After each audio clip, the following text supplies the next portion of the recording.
Hello and welcome everybody to the Twins Off Daily podcast brought to you by twinsdaily.com. How the heck are you, Twins territory? We are back at it again for episode number 39 of this wonderful podcast. Sweet Lou Hennessy, I am gathered here with the OG crew here. We have in this corner, Mr. Gregory T. Masterson. What's up, Greg? I feel like we're a little bit too happy. I just want to set the tone right now. The Twins winning like twice in 16 hours after what's been going on basically all season. I feel like we might be a little bit too happy for this podcast. I think that it would be better if we were angry the entire time. So I'm just going to take a second to refocus myself to just be pissed at these Minnesota Twins. we literally just started recording and it's already too cheery for Greg over here. Cody, what do you think? Are we being too cheery already?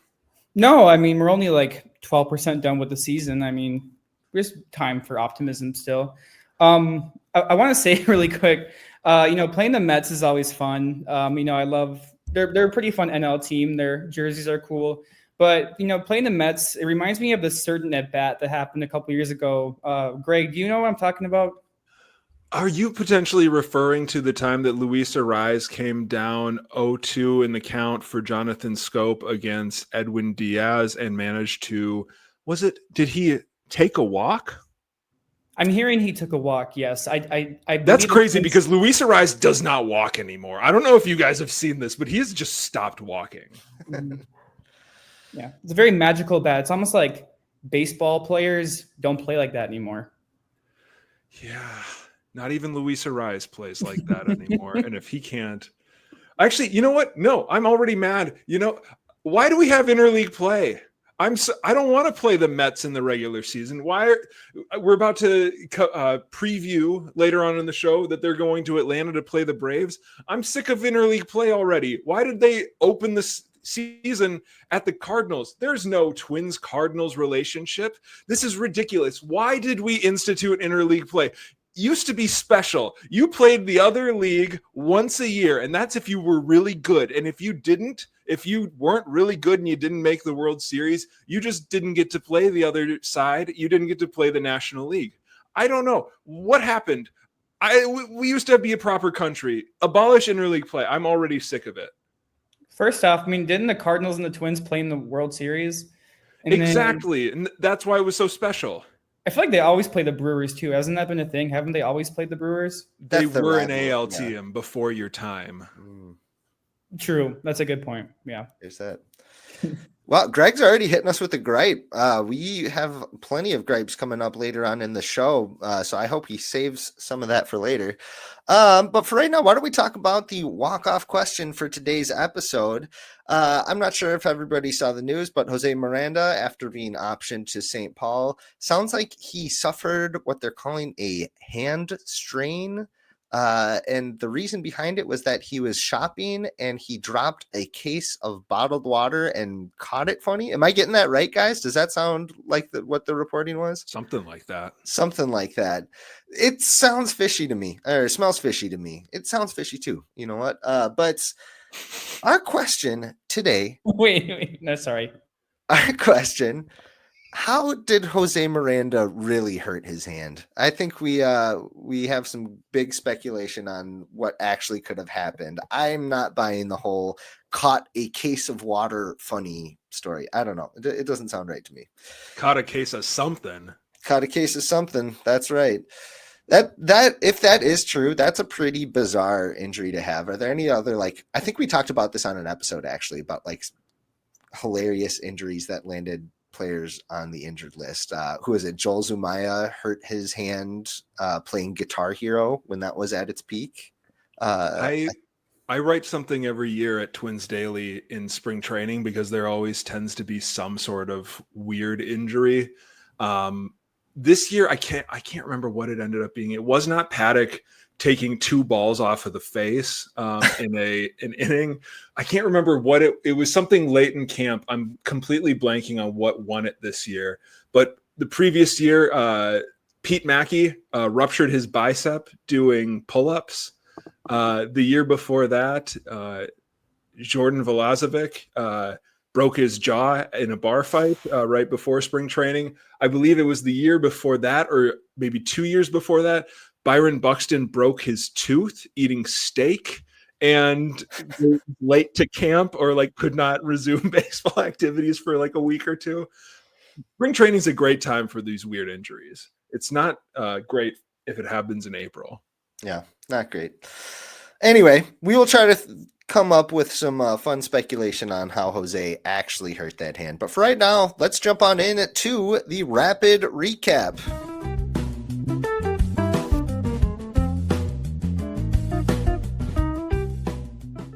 Okay, so our last episode was last week when it was just Greg and I. Cody was dead to us, but he has since come back, and we're very happy to have him.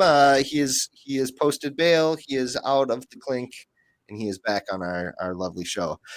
Since our last show, though, the Twins, kind of a mixed bag. They went 1-2 against the Detroit Tigers and 2-1 against the New York Mets. What do we think? Who's hot? Who's not? Let's start with you, Cody. What are some of your big impressions that you've seen over the last couple series? I want to say really quick, Greg, it was when Mickey Gasper got his ankle slashed open by yes, Winokur. Yeah, so that okay. Yes. Complete side note. One. Yes, that one. Okay, who's hot? Who's not? Well, who is not hot? Carlos Correa continues to struggle at the plate. I had a piece at Twins Daily, like right when the season started, that said Carlos Correa is on the precipice of breaking out at the plate. And I lied to our readers. He was not on the precipice, and he never did break out. He was recently sidelined with a wrist injury that he had apparently been battling with since spring training. So that's interesting. I wonder if that played a role in his swing being altered, perhaps. I mean, this is all speculation right now, but I am concerned about him in the short and long term. I mean, it's nice it's not his plantar fasciitis flaring up, but I mean, he kind of has come to earn the injury prone label, I feel like, with the Twins, which is unfortunate. But yeah, he continues to struggle. Harrison Bader, I wouldn't say if he's like red hot, but he continues to impress. I think he has a average nearing 300. His OPS is in like the mid 800s. I've been really impressed with him so far. He continues to make great diving plays in left field to save runs. Like I feel like that happens almost every single game now. It's almost kind of funny. And then Edouard Julien too. He's starting to rule again. It appears, thanks to Davey Andrews. I'm really impressed with him. I hope he can sustain this over, an extended stretch like he did in 2023. But I think, Julien finding his form could really, really help the Twins this year. So I've been impressed with him over at second and at the plate. Yeah, just real quick, how fun is that outfield when it's Bader in left, Buxton in center, and Kersey in right? That one is truly a nothing falls but raindrops. And like we got so used to seeing Max Kepler out there in right field, who played like a really good right field. I thought he was a stellar right fielder, but something about the speed of Kersey out there next to those other two elite gloves, that's been super fun. Greg, what do you think? I mean, I want to just take a little bit more time talking about that outfield. That is, I don't know, a baseball fan's dream is watching an outfield like that. I mean, we throw around like the nothing falls but raindrops outfield. And obviously, like that featured a prime Byron Buxton. And Buxton is not that guy anymore. He is still a top end center fielder. So there is like a little bit of a step off there. But like it is incredible how much better this outfield is than that outfield was. Like even when Eddie Rosario was still a good outfielder, he was not Harrison Bader in left field. Like there's no comparison there. And Deshaun Kersey, I would take obviously over Max Kepler. If just for the speed alone, he's also probably got a better arm. I mean, he probably does not play right field quite as well as Max Kepler does, like in the nuances of target field. But gosh dang it, like this outfield is so much better than the nothing falls but raindrops outfield. And that outfield got so much attention. I just think that that's amazing. It's so much fun to watch. Yeah, I'm sorry if that was sacrilegious. No, you have three center fielders out there, and it's all this like interchangeable. Three good center fielders. Yes, and I would almost push back at the at the argument that Buxton's not that guy anymore. I mean, he really he looks better this year in center field than he did last year over a small sample. And his sprint speed, I think he's atop the league at sprint speed, like with like Luis Angel Acuna and Bobby Witt and players like that. So there is reason to think that after a full offseason of health, that Buxton might be back to, something very, very close to 2018, 2017 center field form. I mean, his speed is still elite. I mean, I don't think it's too far-fetched to say that. That sounds like the kiss of death. I feel like he's. I think you cursed him, Cody. I'll still be negative about it. You can't give me anybody who's 31 years old and tell me that they are at anywhere close to the same level that they were when they were 22, 23. I'm just not going to accept that. I'm sorry, but he is still a very good outfielder, for sure. Okay, but anyway, beyond that, shout out to the pitching staff. The starters have overall, they're not going super deep, but in the last few games, we've seen them get into the 6th, 7th inning, which seems like it's not something to make note of, but it is compared to how they were kind of struggling, especially that first time through the rotation, to even get through 5 innings. I believe that the starting pitcher ERA since our last off day podcast is I don't know, in the mid to high 2s. And the bullpen also is not other than Jorge Alcala, basically everybody in that bullpen has been doing their job as well. That is super. Listen, what? Okay, who? Cody Funderburg? He has a 4.5 ERA. Griffin Jacks about blowing it. That's a little bit different, and I know, but overall, okay. You know what? I forgot Griffin Jacks happened earlier today. Low key Griffin Jacks. We are too positive on this show. But okay. Starting pitchers, my gosh, they have been holding it down. It would be nice if they went a little bit deeper into games, made it a little bit easier on the bullpen. But I've been really impressed by that. And I have to also give a shout out to Ty France. Very fair. Very fair. Mm-hmm. I think I've also been impressed just with the guys who have the kind of reinforcement arms of, Scott Blewett, RIP. For those we talked about this last episode. We said they're going to lose Scott Blewett over the weekend. And that's exactly what they did. That's what happened. We blew it. They blew it. They already lost Ronnie Henriquez. Now he's an all-star in Miami, and now we lose Scott Blewett, and Brent Hedrick, who is elite in New York. It's just, honestly, there's kind of an argument that Danny Coulomb might be the Twins' best reliever right now. He's been really, really good this year. He's been great. I know he's not actually the best reliever, but so far this year, he's been really, really impressive. No doubt. He's done exactly what they wanted when they brought him in. What was $2.5 million, something like that? What'd they bring him in for? Something pretty cheap. Around maybe 2.5, 3, somewhere in there. Yeah, but the bullpen, they've had a few games too where they've had 2 or 3 different arms that strike out the side. I think was it last Sunday that Varland came in and buzzed down 3 Ks right away when he first came in. Cole Sands struck out 2, and then I think it was Duran struck out the side or something like that. Anyway, they just absolutely dominated, and it's so fun to see when actually all, I guess you could say, 3 departments of the team click at the same time, of a starting rotation, a bullpen, and an offense. And I think we're still kind of waiting for at least one of those to fully click.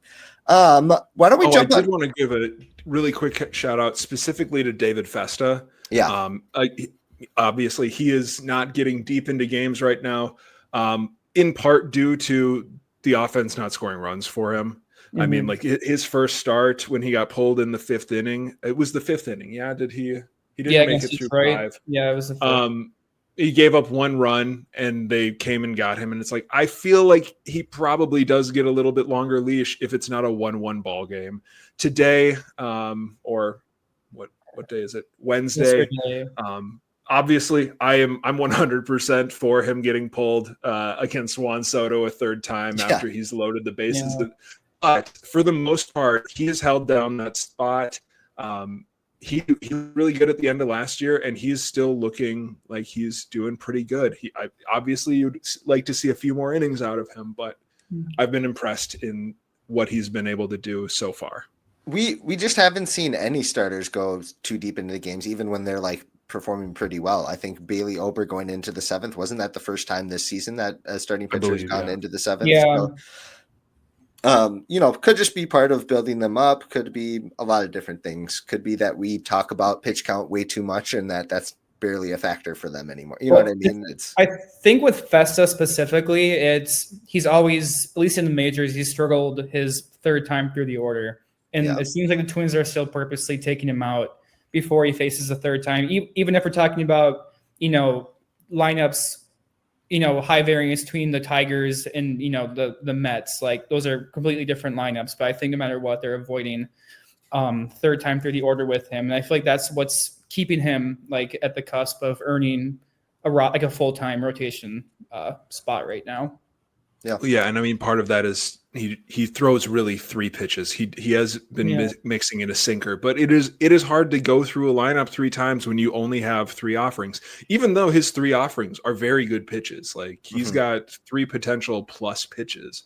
Well, and then what was interesting on the Mets game too is that he was attacking lefties with his fastball, but he was attacking righties with a right-on-right change, which is a trend that this team has been, implementing for a couple of years now. But, it happened earlier this year with Ober too, the right-on-right change. And obviously Festa was pounding sliders against righties too, which is normal. But, I mean, he's kind of also has like a reverse approach, you could argue, which is interesting, but that has to be purposeful. Yeah, could be. It'll be fun to watch him for sure. Give him a little extended run in the rotation. I think that'd be good for everybody.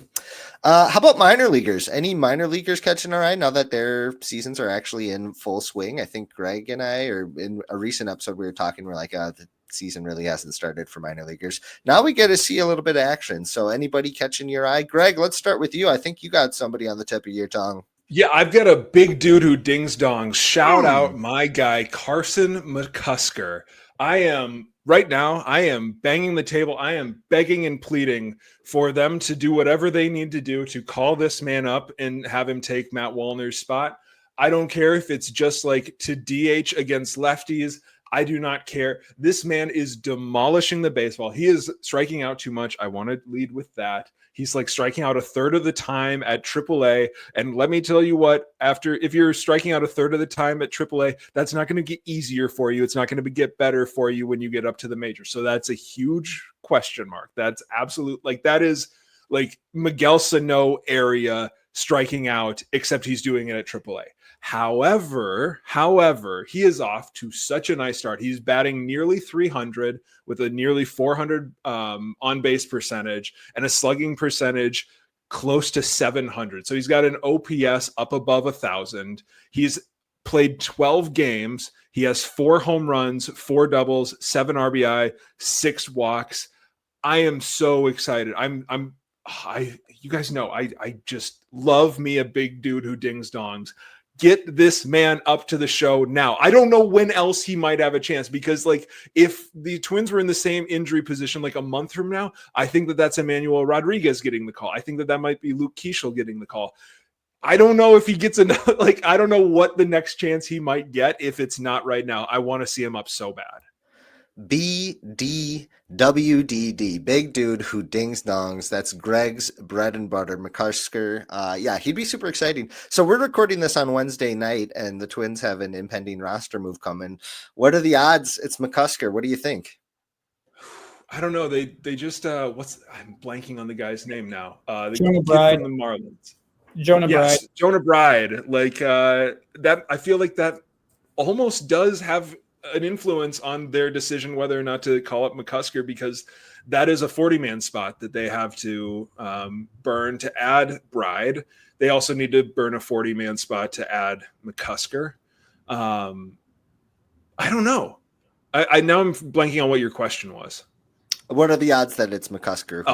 I don't know. Like, I feel like there's a chance that, especially with Christian Vazquez not doing great health-wise right now, having that bruise on his hand, that they might call up a third catcher, probably Camargo, which might open up more opportunities for Ryan Jeffers to DH, or actually not a third catcher, a fourth catcher. Mickey Gasper got in and caught this week after also playing first base, second base, and left field. So shout out Mickey Gasper, really making the rounds.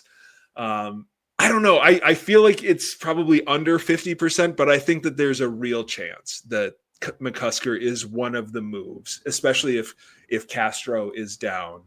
But I do think that if Castro's down, their emphasis is going to be on finding somebody who can play third base or shortstop, because they would only have two without Castro. Yeah. Man, that would just be so fun if McCusker got called up and then just ran with the role of being the right-handed outfielder, corner. That would be a lot of fun. Cody, any minor leaguers catching your eye, or what do you think? Well, back on the previous conversation, I don't mean to rain on Gregg's parade, but I don't really think there's any chance McCusker gets promoted. I think the addition of Bride makes that a moot point. I think because he can play third base too. And then the Twins have four outfielders still, and Kersey and Larnick can just kind of rotate in right field with Bader in left full time. I think they kind of already have that figured out. And then if Castro or Correa go down on the IL, then Fitzgerald will probably be the guy who gets called up. So I really hate to rain on Gregg's parade. Ooh. I know. You say that, but you're laughing while you say it. It looks like you're really enjoying this opportunity. He's very mean to me. I don't know. We talked about that. Good. What the hell? Save it for the gripes. Save it. No, Cody, I have to confront you about this. You can't have a griping about Gregg episode and then skip the next episode. You know what? I'm here right now. I watched a show called Game of Thrones, and they say, like, you have to, if you're going to sentence somebody to death, you have to swing the sword. You sentenced me to death and then handed Lou the sword, said, I'm not going to be on the next episode. That's crazy. That's crazy work from you, Cody. Okay, well, I'm here right now, 10 toes down, standing on business, ready to take it. So say what you need to say. You're a bad person.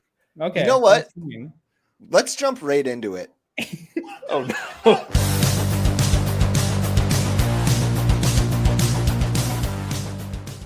Everybody, it is the big inning, and we are calling it a gripes for all. Gregg actually put out a request on social media asking for your gripes that we could read aloud on today's episode. And with things getting so feisty between Gregg and Cody, which I'm sure we'll revisit later, I think it's a perfect time to start reading some of these gripes. So I'm going to pass it over to our Gripe Master General, Mr. Gregory. All right, everybody. I want to start off. My first one is from our friend Henry Key over on Twitter. And his gripe is, our first basemen aren't tall enough. So that just brings us right back. Can Carson McCusker play first base? I feel like we have had this conversation before very recently. Yeah, it'd be nice to plug somebody a little taller in over there, especially because, the pitchers' errors, what do they have? 6 throwing errors at this point so far in the season, I think. A lot of those nearly 7. Nearly 7. On Tuesday night, luckily Castro was able to corral that throw from Duran. In the ninth inning. At least an out, salvage one out. Yeah. But it would be nice, especially in those occasions when the pitchers are throwing a little wide. Some of these throws have been like two McCuskers couldn't have caught these. You know what I mean? But I just wish there was a little bit more reach there. So I think that's a pretty valid gripe. I'm going to rate that one a nice 60 on the 80-20 scouting scale for gripes. What do you guys think? Is that, sorry, when you say it's a 60, does that mean it's a good gripe, or does it mean that it's like an interesting gripe? Like, oh, geez, that's I don't want to say out there. I'm going to go, my scale is on like validity, like 80, super justified in being, super grouchy about that and getting that gripe out. 20 is, I don't know if it was really worth our time. So I'm going to put that one 60. That one was pretty good. Okay. Yeah. All right. Cody, we're going to skip you on this one because you don't understand what it's like to be tall. So That's a good point. Yep. So maybe that makes me more. Maybe that makes me able to relate to the Twins first baseman more, though. Oh, good. Yes, Cody, talk to us more about empathy. Yeah, sure. Okay. Anyway, Cody says, "Can we fix the Twins with a little bit of empathy?" Anyway, our friend never said that. Our friend Prime Conger says, and he leads this one off with, and I have one that won't be received well. I hate the catcher split.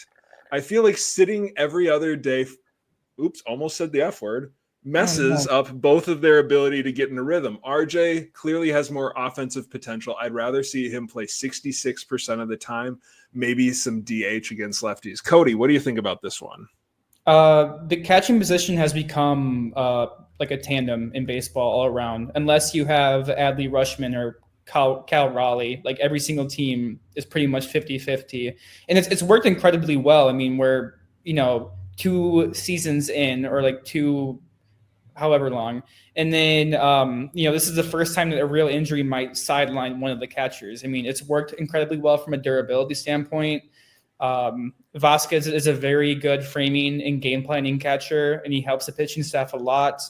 Jeffers is obviously offensively superior, and he's steadily improved defensively, but the duos worked incredibly well. I don't understand why people complain about it. Like, the Twins are in a very fortunate spot with the position, and I just, like, people, I feel like, have been complaining about it since Vasquez put on a Twins jersey, and I personally don't get it. I think that they're in a very fortunate spot. That's fair. What do you rate it on the 2080 scale? You can be mean to Hank. It's okay. 25. Whoa. Dang. Real icy. Geez, we can't even. If that guy makes the majors, somebody's getting fired. All right. I really think it's a non-issue. I nothing against Prime Conger. Prime Conger is the catching coach. He should be. Well, Prime Conger did lead this one off by saying, "I have one that won't be received well." So he has some foresight on that. Well, is he talking about Jeffers not receiving well? Like, what is he saying? I received this one. I received this one a little better than Cody, I think. I'm not fully on 66%. I think it's definitely going to be a little closer to maybe 60-40, but I'd like to see that more than just the straight up 50-50 split. So I'm a little warmer on it, warmer than 25 on the scale there. I mean, does it really work if they both hurt their hands in back-to-back games? Yeah. That is a very funny thing to happen in back-to-back games. They both injure their throwing hand. Yeah. What are the odds? So good foresight on that one, Prime Hank. Second question, though, from Prime Conger, and I'll throw this one over to Lou. Outside of France, every player on offense is not playing up to their ability at the same time. Not just a couple player, it's all of them. That's the gripe. It's frustrating. It's been a frustrating first couple of weeks, no doubt about it. I think everybody is a little sick of what they've seen, at least from the lineup. But I think things are starting to warm up, but totally understandable why somebody would be frustrated, I think. So I'll give that a nice 45. And not to give Prime Conger more attention than he deserves, because he's a rapscallion. But he also wanted to know, he asked like for a, basically, I don't want to say pie chart of blame, because I think that's trademarked by another podcast, but wanted to know where we rank kind of the fault of the team between ownership, players, manager, and front office. I'm not sure that I'm touching that one with a 10-foot pole. Yeah, that doesn't sound super fun. I will say it's hard not to blame the players. I was going to say I would blame the players the most right now. I think that's very fair. If there's anybody I blame more, it's the mascot. That's right. Yep. Yeah, that's right. He's going to get what's coming to him one of these days. Our friend Cody Christie from Twins Daily, his gripe was, watching them try to hit is like watching someone try to solve a Rubik's Cube blindfolded, underwater, with oven mitts. Cody Schoenman, What's your reaction to this gripe? I mean, it has been very bad. Yes. I've never experienced the latter. So I don't know what that is like. I feel like Cody Christie, I know he's in North Dakota, so I don't know where he's watching that. There's not a lot of lakes. No up there, water. is there? No water in North Dakota. There's not. No, that's what I heard. I feel like there's a terror to watching something like that. Like, I don't know, in my head, if they don't solve the Rubik's Cube, they'll just drown because they're underwater. Like, I feel like there is some sort of terror. And it is kind of terrifying watching these twins right now. It's like watching a car crash in slow motion where somebody could have saved the day, like in that Phil Collins song, and didn't.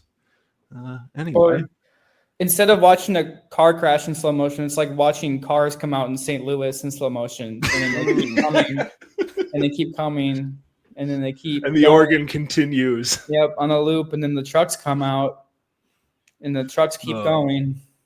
Yeah. No water in North Dakota, and nobody can finish the Rubik's Cube. What's the next gripe? What do we got? Okay, we've got our friend B Cinco over on Twitter. He's always a hoot. So B Cinco says, my gripe is one that I have voiced often. Why, if Joe Pohlad was groomed for this role as the head of the organization, is he so damn horrible at it? Is it the heads of all the departments he's worked in?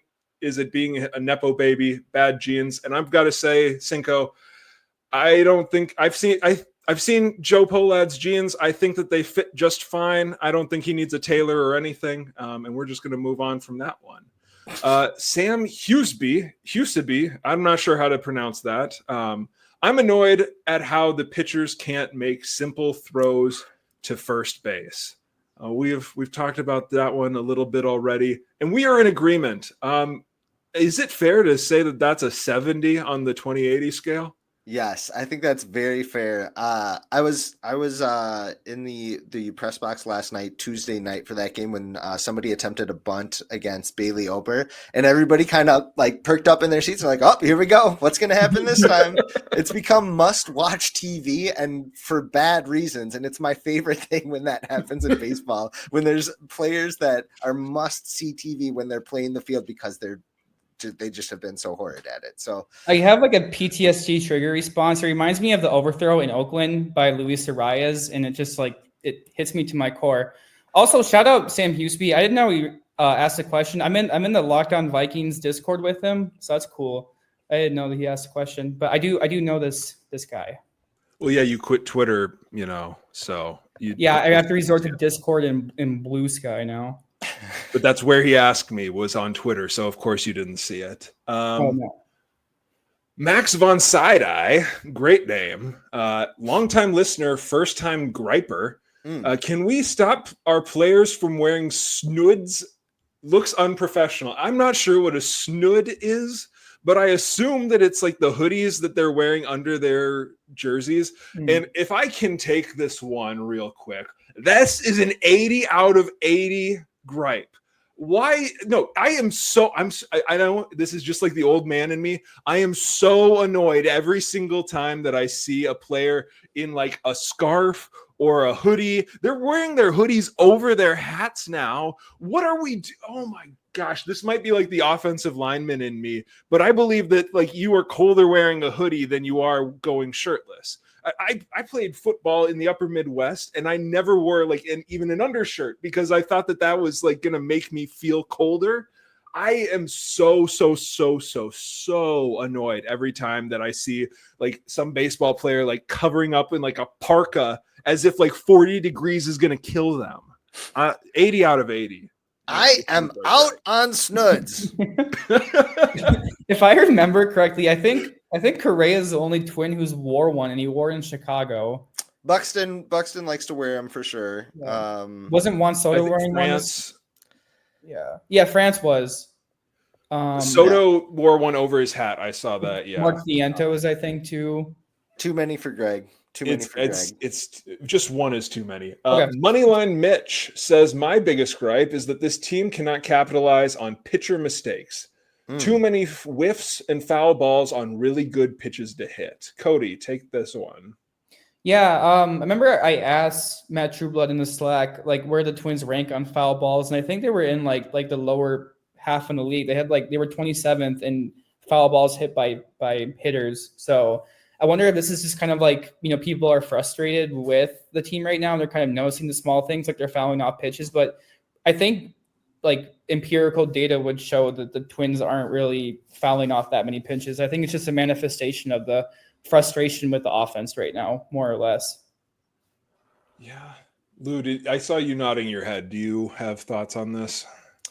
I guess I don't know if I'm frustrated at like the foul balls or those sort of missed opportunities, or I'm more upset at the fact that a lot of these at bats aren't like fighting off a bunch of foul balls and then making something happen. It's, getting down 0-2, 1-2 right away and then being in panic mode and then guessing wrong. It seems like we've seen a lot of the time, which maybe it's just because that those instances stand out a little extra, but I get the gripe for sure. Yeah, I get it too. I mean, I give it like a 40.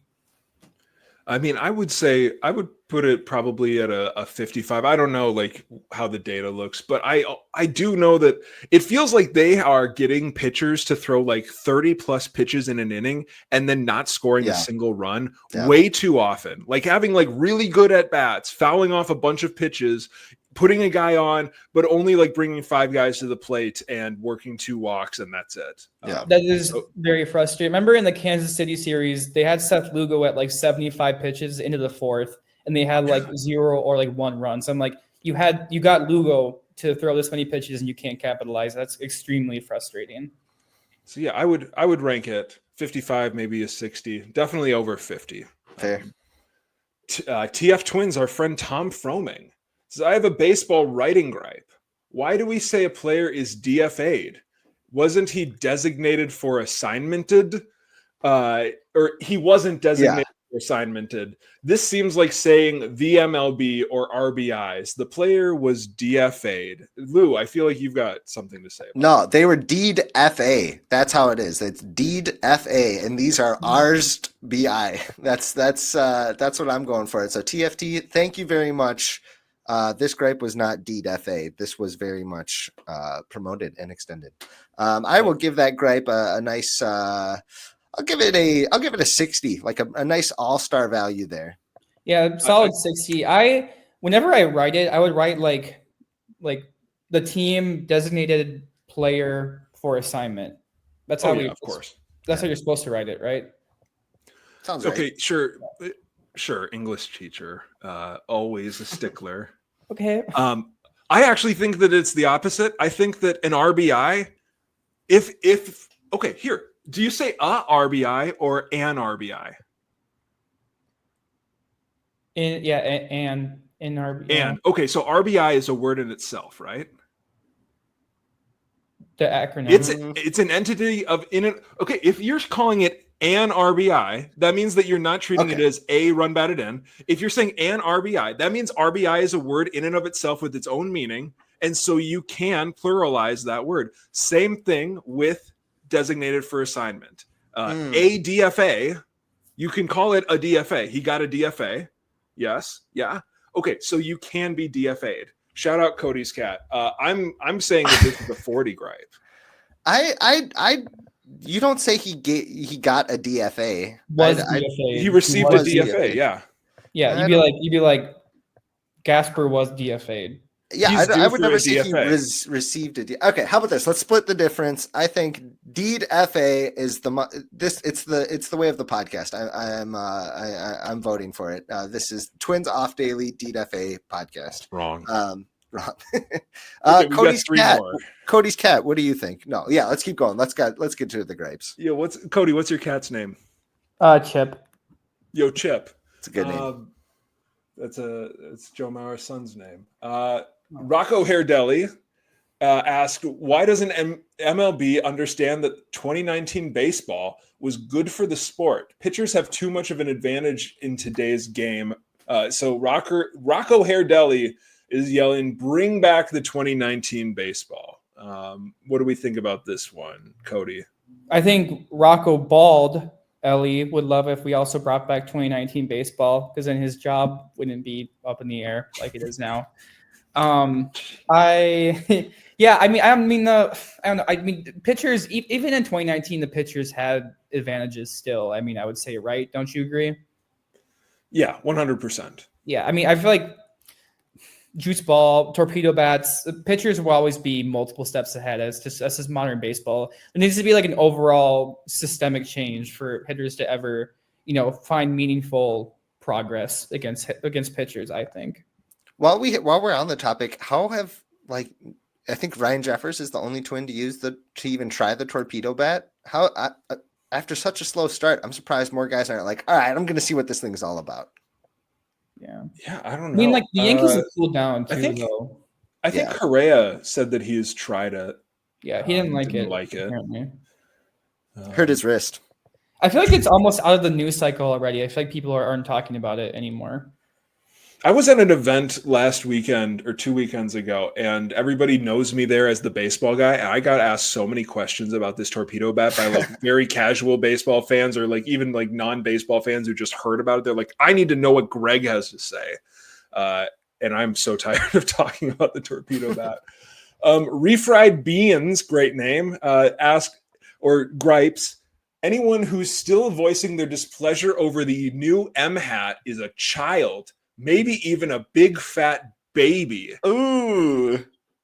I think maybe. I think so too. I think that joke has come and gone. I think we've heard that one too many times. I'm going to give that gripe I'm going to give that one a 60 with a 70 future value because I think it's only going to get more annoying. Yeah. I'll give it an 80. I love the M hat. I own an M hat. Okay, that's enough. You guys saw I'm wearing the M hat. That's too far. Meltdown. I love the M hat. I've always loved it. I love the red version that they used in spring training. I think that looks really good. I think that actually looks better than a TC red hat, if we're being honest. Bring that. I want them to incorporate that. Something about that red Twins hat. You know it when you see it. Okay, one more. We've got Mick Gary, our last gripe, our last listener gripe. No blame here, but Jim Marshall played in 270 consecutive NFL games as a defensive lineman. Oh my God. It seems outlandish to envision a Twin capable of even 26 consecutive games at designated hitter. I'm going to give this one an 80 because that is hilarious. And I don't know if I would have given it an 80 if he didn't lead it with no blame here, but he knows he knows that it's outside of everybody's control.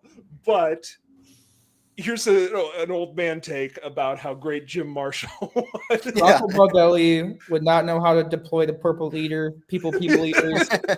Alan Page would not have the career he had if Rocco Baldelli was his coach. Can you imagine if Rocco Baldelli walked out to replace Fran Tarkenton? Game brother. 7.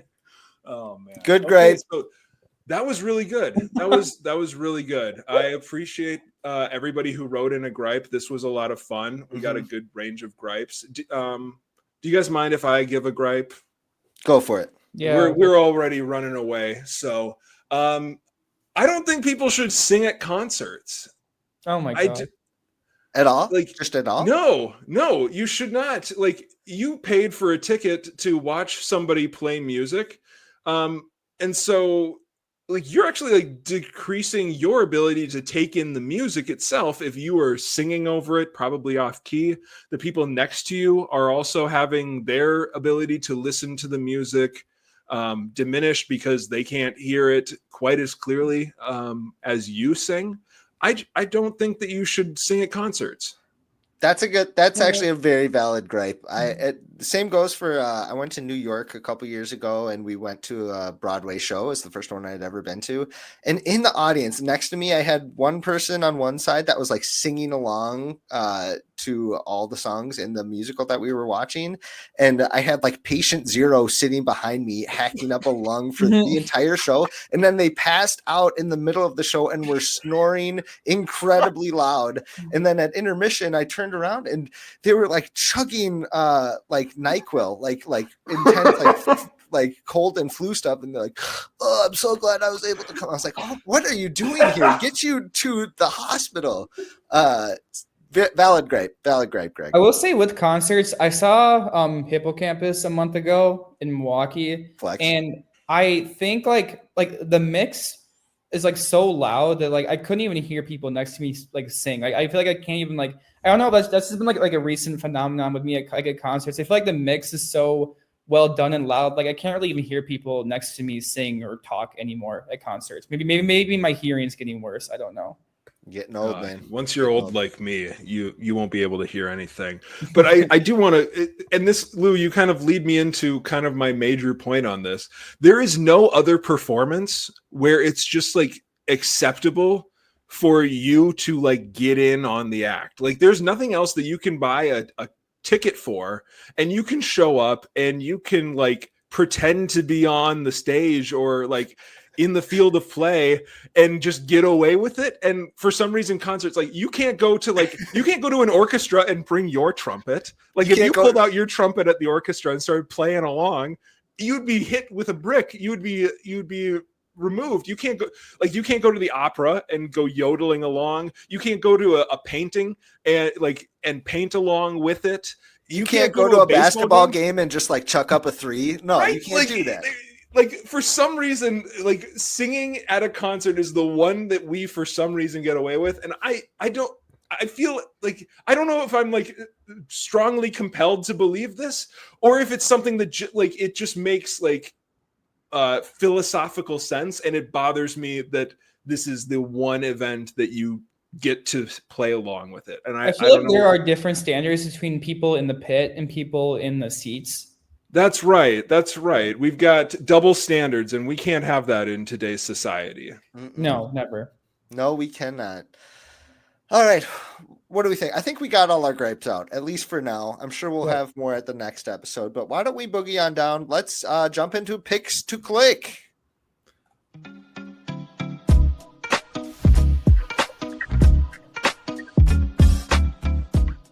In our last episode that all three of us were in together, I believe it was the evening of opening day, we picked a category for us to track until this episode, and that was most hits for a Twins hitter.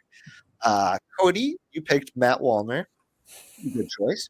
I picked Trevor Larnach. He started out hot and has scuffled as of late. And Greg took home the first point of this new season by picking Ty France, who I think came away with 12 hits in that stretch. So Greg gets the first point, and he sits atop the leaderboard so far, with Lou and Cody tied for last place. I can't believe it. Cannot believe it. I'd like to thank the Academy. Yes. We're going to play the music. We're going to play you off. Our next category, we're going to keep it simple again. This one's going to be on the pitching side. Which pitcher do you think is going to have the most strikeouts between now and the next episode, the next full off daily episode that we do? Cody, let's start with you. What do you think? Mr. Joe Ryan. You think Joe Ryan? That's a good pick. Probably who are the probables for this next series? Probables must be. I guess I'd have to see if he's still on the roster. But yeah, there's a certain guy. I don't know if he's still a. Dadgummit, say his name so I can hit the music. Is it Chris Paddock? Oh. It's time to play everybody's favorite game. Is Chris Paddock still a Twin? And as of April 16th, Chris Paddock is still a Twin. David Festa has not forced him out yet.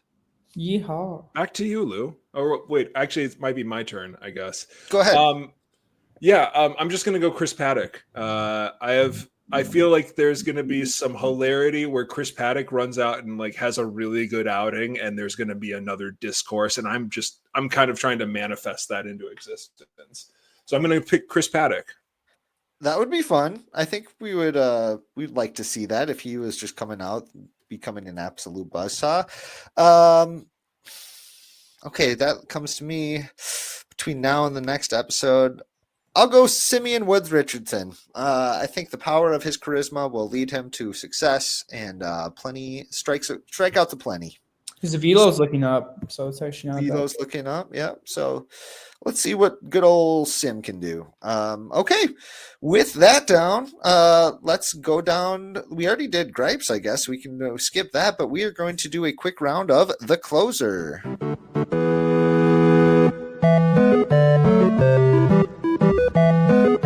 Okay. The closer for today's episode is blind lineup. I am going to bring up 9 different players, and we'll alternate between Greg and Cody. They're going to place them in a spot in the lineup and let me know where they are playing defensively.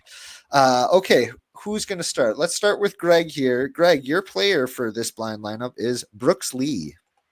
Ooh, Brooks Lee is going to play. I've been told he's super athletic and can play center field by reliable sources.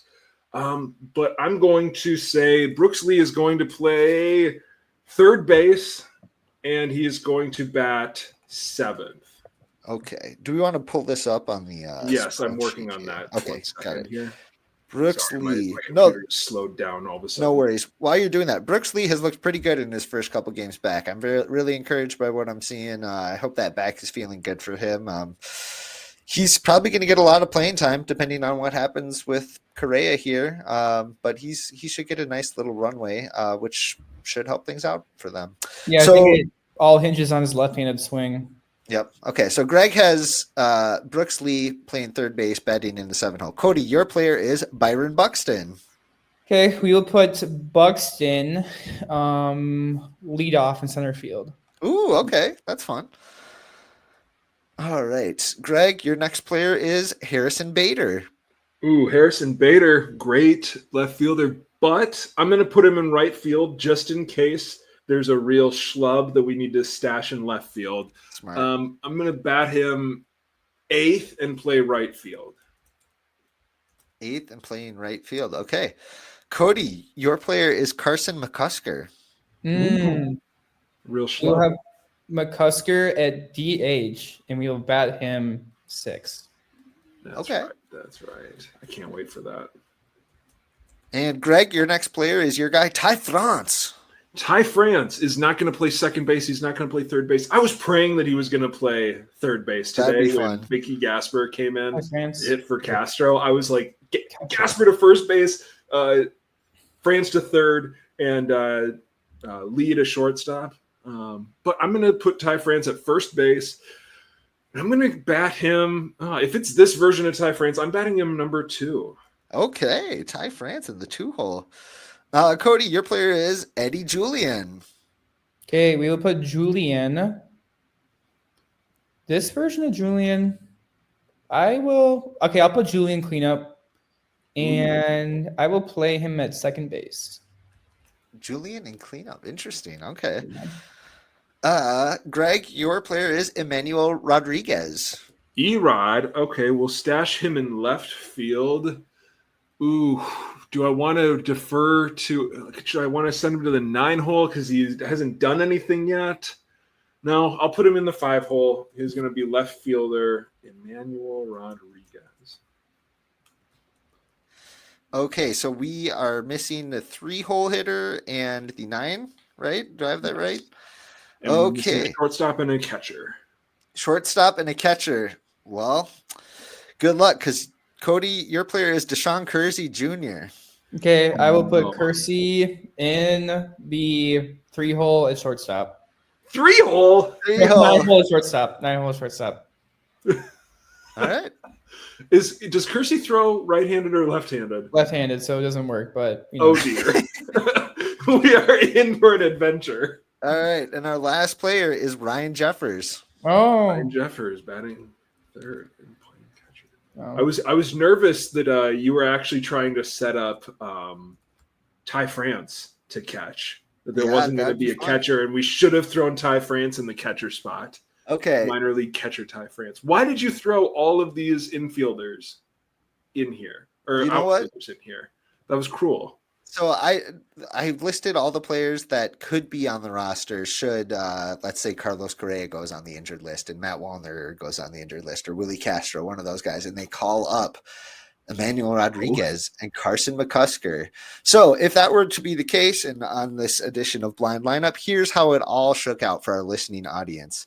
We have Byron Buxton playing center field and batting first. We have Ty France playing first base and batting second. Ryan Jeffers catching, Eddie Julian in the cleanup spot at second base, Emmanuel Rodriguez in left field, Carson McCusker at DH, Brooks Lee at third base, Harrison Bader in right field, and Deshaun Kersey Jr. playing shortstop, rounding it out in the ninth. Guys, I think Rocco will probably shake this out a little differently than how we have it. What do you think? I think the optimal lineup here is actually Ty France playing third base.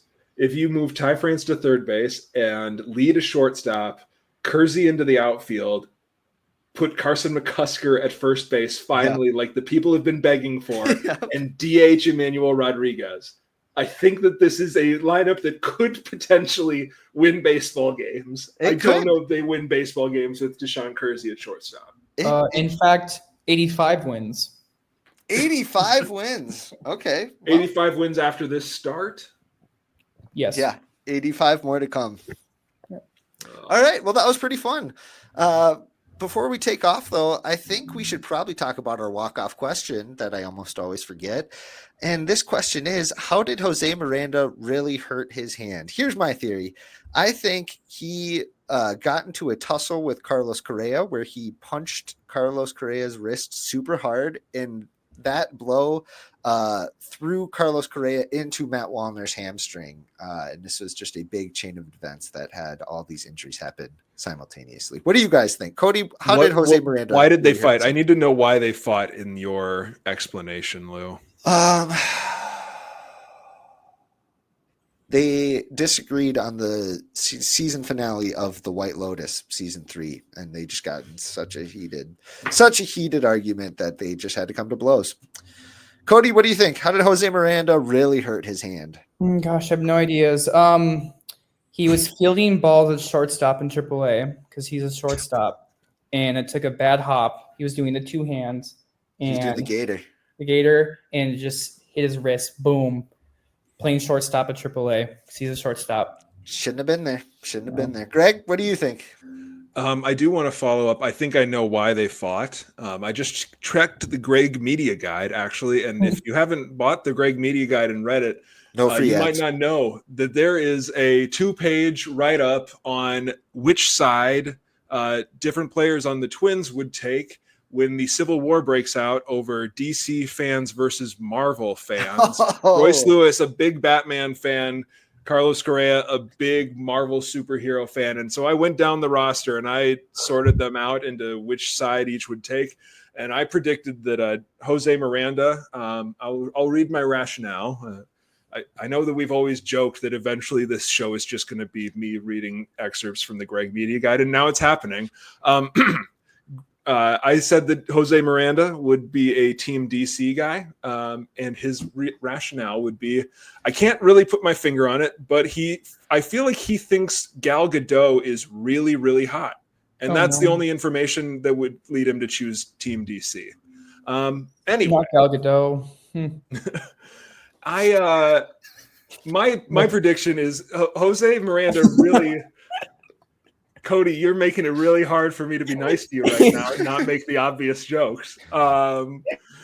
You got really sulky about 30 minutes ago, and now I feel like I can't make fun of you. Go ahead, say it. All right, comrade. Do you have any reason why you're not a big fan of Gal Gadot?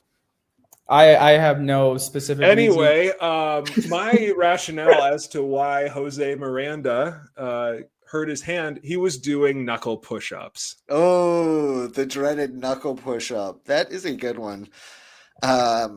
Never know what could happen when you're doing knuckle push-ups, you know. Never know. I do like Natalie Portman.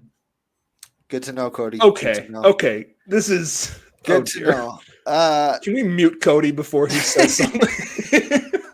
Cody is getting DFA from this show. So pack your bags, pack your locker, Cody. Okay, He's getting so something DF. yeah, close. No. Wait, I am getting Lou, cut it. Cut the show. Play the music. And stay sweet. No, I'm just kidding. How about this? Greg, Cody, do either of you have any work on twinsdaily.com that you want to plug before we take off here? Greg, let's start with you. I've written a few things over the last week. I don't have anything in the hopper right now, but I did write about kind of the diverging paths of Jose Miranda and Edouard Julien. They are very much in like very similar spots in terms of the organization. Also, just in terms of like the player type, other than the way that they approach at bats. Basically, they're a no field infielder who has to hit. And I talked about how even if it's a short sample size, Jose Miranda hasn't taken advantage of his opportunities, and Edouard Julien has, and it's like not like an accusatory thing, but it's a reality of baseball. Yeah. And so I kind of just like explored that idea for a little bit. That came out a few days ago. I'm sure that you don't have to scroll too far down on the front page to find that. Very cool. Very cool. Cody, anything to plug real quick? I wrote about how I think Luke Keishel has surpassed Manuel Rodriguez as the number 2 prospect in the Twins farm system. I just think, being a right-handed bat who hits either-handed pitching very well, especially right-handed pitching, I think is just kind of, I think the move has happened. So yeah, I mean, I'm really excited about that piece. Go ahead and read it. I like writing about the minors, so I like minor league baseball. So I hope people check it out. Yeah, I hope they do.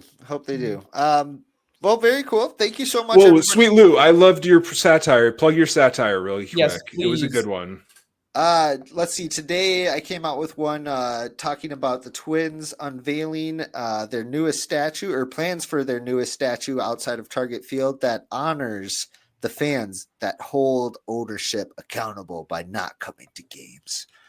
We all know people like that. So please give that a click. My kids need food. My kids need wine. If you're a fan of The Simpsons. Thank you so much for asking the tough questions, Lou. Yes. Yeah, it's my job. It's why they pay me the medium bucks. Thank you so much, everybody, for joining us today on the Twins Off Daily podcast. Please tell your friends, shoot us a note, and leave us a review, and we'd love to keep growing this here. Our next episode will be sometime in the middle of next week. The next actual off day is Monday, but it's still TBD if we'll be able to release an episode by then. So you will hear from us next week sometime. But until then, happy Easter, happy Passover, etc. And stay sweet.